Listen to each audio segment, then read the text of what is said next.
Hello students, फतेह education के YouTube channel में आप सभी का स्वागत करते हैं। आज की इस वीडियो में हम डिस्कस करने वाले हैं टॉप 10 इंपॉर्टेंट क्वेश्चंस जो आपके बीपीएससी 3.0 हो चाहे 4.0 हो, दोनों में आपके फ़ायदेमंद साबित होने वाले हैं। काफ़ी इंपॉर्टेंट क्वेश्चंस हैं जो हम लेके आए हैं, व्याख्या सहित इनको डिस्कस करने वाले हैं। अगर आपने अभी तक चैनल को सब्सक्राइब नहीं किया है तो चैनल को सब्सक्राइब कर लें। साइंस से रिलेटेड चाहे आप पार्ट बी की तैयारी कर रहे हो, पार्ट बी की तैयारी में आपके जो जीके के अंदर आपके साइंस के क्वेश्चन आते हैं उनके अंदर काफ़ी इंपॉर्टेंट क्वेश्चन को हम डिस्कस करने वाले इस वीडियो में, उनकी दृष्टि से भी ये काफ़ी इंपॉर्टेंट है।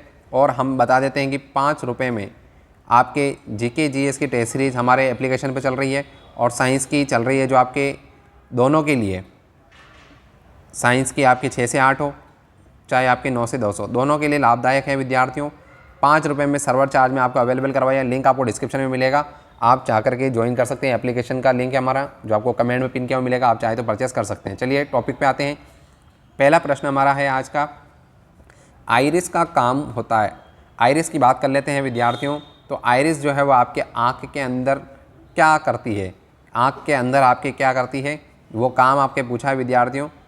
तो ये आपके क्या करने वाला काम है, पहला देखिए, पहला पढ़ते हैं। आँख में जाने वाले प्रकाश की मात्रा को नियंत्रित करना, पहला काम ये बता रखा है। इसमें क्या ये सही है?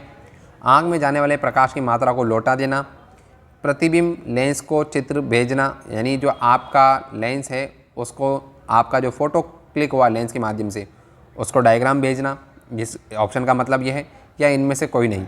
तो बात कर लेते हैं विद्यार्थियों, जो आपके आँख की संरचना इस प्रकार से होती है नेत्र गोलक की, और यहाँ पर आपका जो इस प्रकार से ये पार्ट है, इस वाले पार्ट में आपके क्या होता है, आइरिस होती है।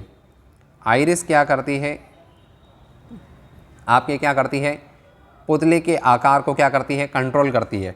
और पुतले के बीच में क्या होता है, आपका ये छोटा सा छेद जो क्या करता है, आपके एक प्रकार से डायफ्राम की भांति काम करता है। डायफ्राम का काम आपने देखा होगा, माइक्रोस्कोप में भी है, वही काम आपके सेम टू सेम जो माइक्रोस्कोप में कैमरे जैसा काम करता है, कैमरे में होता है, वैसा ही डायफ्राम आपके क्या करता है, आँख में जाने वाले प्रकाश की मात्रा को क्या करता है, नियंत्रित करता है, या तो घटाता है या बढ़ाता है। तो विकल्प नंबर 1 हमारा इसमें सही हो जाएगा विद्यार्थियों, कि आँख में जाने वाले प्रकाश की मात्रा को नियंत्रित करना। कैसे नियंत्रित करता है? जैसे आप धूप में निकलते हैं तो धूप में क्या होता है, बहुत ज़्यादा रोशनी होती है, तो ये क्या करता है, इसके आकार को छोटा करता है, आकार को क्या करता है, छोटा करता है, ताकि कम मात्रा में प्रकाश आँखों में प्रवेश कर पाए और आप आँखें बंद करते हुए तेज़ धूप में निकलते हैं। ठीक है। दूसरा क्या होता है कि रात में क्या होता है या अंधेरे में क्या होता है, रोशनी कम होती है, तो ये क्या करता है, आपके आँखों की पुतली को फैलाता है, फैला करके क्या करता है, ज़्यादा से ज़्यादा प्रकाश आपकी आँखों में जा पाए और आपको दिखाई दे। तो कुछ इस प्रकार से काम करता है ये विद्यार्थियों। उम्मीद करता हूँ आपको क्वेश्चन समझ में आया होगा। चलिए अगले प्रश्न की ओर बढ़ते हैं। इसी तरीके से आप चाहे तो साथ साथ नोट कर सकते हैं। अगला प्रश्न है हमारा, अदिश राशि है। अदिश राशियाँ वह होती हैं विद्यार्थियों जिनके क्या होता है, परिमाण के साथ साथ दिशा की ज़रूरत नहीं होती है। ठीक है। ऐसी भौतिक राशियाँ जिनके परिमाण के साथ दिशा की ज़रूरत नहीं होती है वो अदिश होती हैं, और जिनके परिमाण के साथ साथ दिशा की ज़रूरत होती है उनको सदिश कहते हैं। तो बात करते हैं, बल आगुण है, संवेग है, उपयुक्त सभी है और एक ऊर्जा है। तो ऊर्जा की बात कर लेते हैं विद्यार्थियों, इन चारों विकल्प में से क्या होती है, अदिश राशि होती है। ठीक है। इसके ज्ञात करने के लिए इसकी दिशा की कोई ज़रूरत नहीं होती, केवल परिमाण से 4 किलो 5 किलो जूल से पता चल जाएगा। ठीक है। अगला प्रश्न है हमारा, शरीर का वजन, पहला ऑप्शन है आपका इसमें, यह आपका सवाल है यहाँ तक। इसके बाद में पृथ्वी की सतह पर सभी जगह समान होता है, पहला विकल्प है। ध्रुव पर अधिकतम होता है, जैसे ये पृथ्वी हो गई मान लो, और ये आपके क्या हो गए, नॉर्थ पोल, ये साउथ पोल हो गया। ठीक है। केंद्र पर आपका आपने देखा होगा विद्यार्थियों, जी का मान क्या होता है, गुरुत्वीय त्वरण का मान 0 हो जाता है। यानी अगर आप यहाँ पर बाहर निकालोगे W बराबर mg, आपका कोई भी द्रव्यमान हो चाहे 50 किलो हो, जी का मान 0 है, 0 से गुणा होगा 0 हो जाएगा, यानी बाहर क्या हो जाएगा, भारहीन वाली स्थिति आ जाएगी यहाँ पर पृथ्वी के केंद्र पर।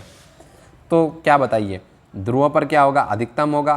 तो पहला विकल्प के बाद में हमारा दूसरा है, ध्रुव पर अधिकतम होता है, तो ये विकल्प तो हमारा सही है। विषुवत रेखा पर अधिकतम होता है, विषुवत रेखा मतलब ये आपके इक्वेटर की बात कर रहा है जो केंद्र से होकर गुजर रही है। ठीक है। तो केंद्र पे तो 0 होता है, तो अधिकतम नहीं होता है।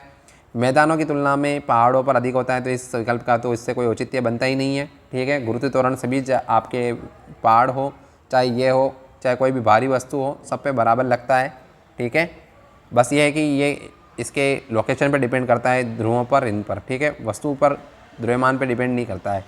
तो इसमें हमारा विकल्प नंबर 2 सही हो जाएगा, ध्रुवों पर अधिकतम होता है, ठीक है।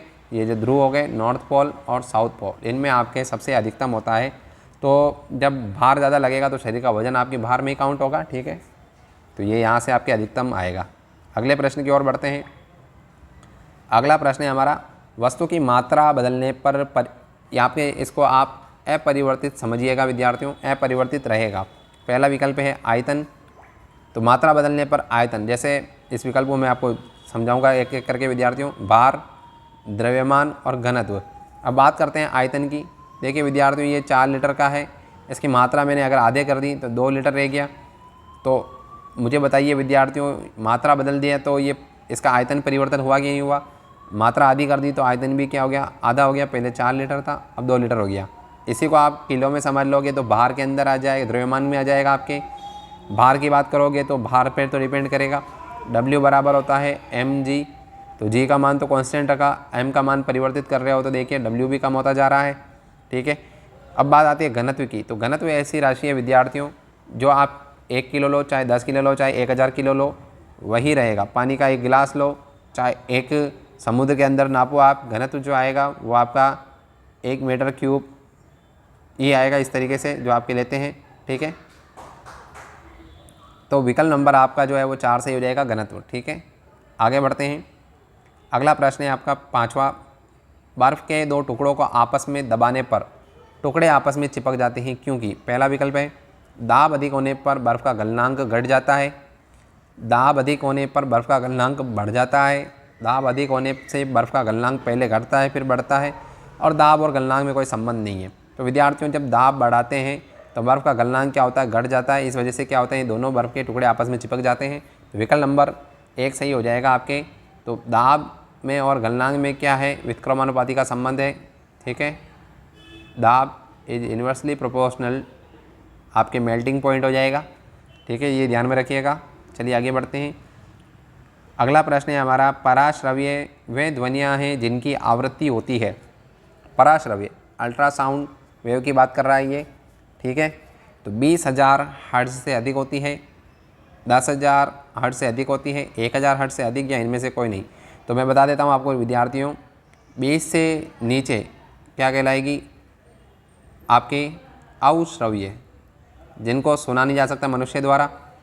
20 हर्ट्ज से 20,000, के का मतलब 1000 समझिएगा, हर्ट्ज, ये आपके क्या हो जाएगी? श्रव्य ध्वनि हो जाएगी। और 20,000 हर्ट्ज यानी 20 किलो हर्ट्ज से जैसे अधिक होगी वो आपके क्या होगी? पराश्रव्य ध्वनियाँ होगी।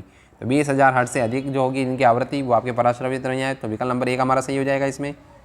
आगे बढ़ते हैं।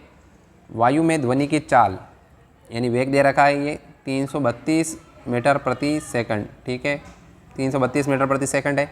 यदि दाब बढ़ाकर दुगना कर दिया जाए तो ध्वनि की चाल होगी। पहला विकल्प है आपके 664 मीटर प्रति सेकंड, 332 मीटर प्रति सेकंड, 166 मीटर प्रति सेकंड और 100 मीटर प्रति सेकंड। तो दाब का मान क्या किया जा रहा है विद्यार्थियों? दुगना। दाब का मान क्या किया जा रहा है? दुगना किया जा रहा है। तो वेग पर क्या प्रभाव पड़ेगा? तो एक बात बता देता हूँ विद्यार्थियों, ध्वनि जो है वो आपके आर्द्रता पर डिपेंड करती है, ताप पर डिपेंड करती है, ठीक है। तो विद्यार्थियों आपको बता देता हूँ घनत्व पर डिपेंड करती है, लेकिन दाब पर किसी प्रकार से डिपेंड नहीं करती है। तो आप दाब कितना ही बढ़ा दो, ध्वनि का वेग उतना ही रहने वाला है, 332 मीटर प्रति सेकंड ही रहेगा। तो विकल्प नंबर 2 हमारा इसमें सही हो जाएगा। आगे अपना अगला सवाल है ट्रांसफार्मर का। ट्रांसफार्मर करता है डीसी को एसी में परिवर्तित करता है, यानी डायरेक्ट करंट को अल्टरनेटिव करंट में चेंज करता है। एसी वोल्टता को घटाने और बढ़ाने में काम आता है।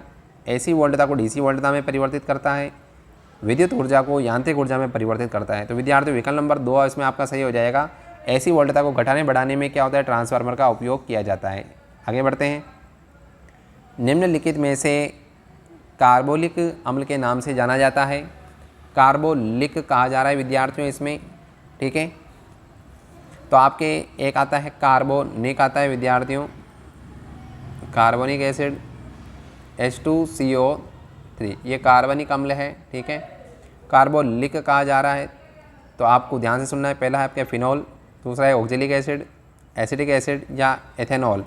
तो जो कार्बोलिक एसिड है विद्यार्थियों वो आपके क्या होता है? फिनॉल होता है। फिनॉल में ले आ रहा है, ले से आप लिक याद रखेंगे और निक में ध्यान रखेंगे H2CO3 होता है। तो ये दोनों मिलते जुलते नाम है, लेकिन आपको विशेष रूप से ध्यान रखना है। फिनॉल की संरचना की बात कर लेते हैं तो कुछ इस प्रकार की संरचना होती है, बेंजीन रिंग होती है, ऊपर आपके OH ग्रुप होता है। ठीक है, चलिए आगे बढ़ते हैं। आज सवाल हमारा विद्यार्थियों, DDT का पूरा नाम है। DDT जो आपके कीटनाशक के रूप में प्रयुक्त होता था विद्यार्थियों, इसका पूरा नाम क्या है? तो पहला विकल्प है डाइफिनाइल ट्राइक्लोरोएथेन, डाइफिनाइल ट्राइक्लोरोमीथेन, यानी 1 नंबर कार्बन है, यहाँ 2 नंबर कार्बन था। डाइबेंजाइल ट्राइक्लोरोएथेन, डाइएथाइल ट्राइक्लोरोमीथेन। तो विद्यार्थियों जो DDT का पूरा नाम है वो डाइफिनाइल ट्राइक्लोरोएथेन। ठीक है, तो विकल्प नंबर 1 हमारा सही हो जाएगा इसमें। तो उम्मीद करता हूँ काफ़ी सारे इंपॉर्टेंट प्रश्नों को हमने इसमें समावेश करने का प्रयास किया विद्यार्थियों, आपको काफ़ी हेल्पफुल लगे होंगे और ये आपके एग्जाम की दृष्टि से काफ़ी इंपॉर्टेंट है। अगर आपने अभी तक चैनल को सब्सक्राइब नहीं किया हो तो इसी प्रकार की वीडियो प्राप्त करने के लिए, अपडेट करने के लिए चैनल को सब्सक्राइब कीजिए। अगर आप चाहते हैं कि PDF हम आपको टेलीग्राम में डाल दें तो चैनल को सब्सक्राइब कीजिए, वीडियो को लाइक कीजिए। ये चैनल आपके लिंक आपको डिस्क्रिप्शन में मिलेगा टेलीग्राम का भी, उसमें आपको ये PDF मिल जाएगी विद्यार्थियों, और टेलीग्राम का चैनल आपको लिंक में मिल जाएगा डिस्क्रिप्शन में। और एक चीज़ ये है कि आपने अगर अभी तक टेस्ट सीरीज ज्वाइन नहीं किया तो नाम मात्र के शुल्क में 5 रुपये में जो टेस्ट सीरीज आपको दी जा रही है उसको आप ज्वाइन कर सकते हैं। लिंक आपको डिस्क्रिप्शन में और कमेंट में पिन किया मिलेगा। इसी की तरह के साथ धन्यवाद, जय हिंद।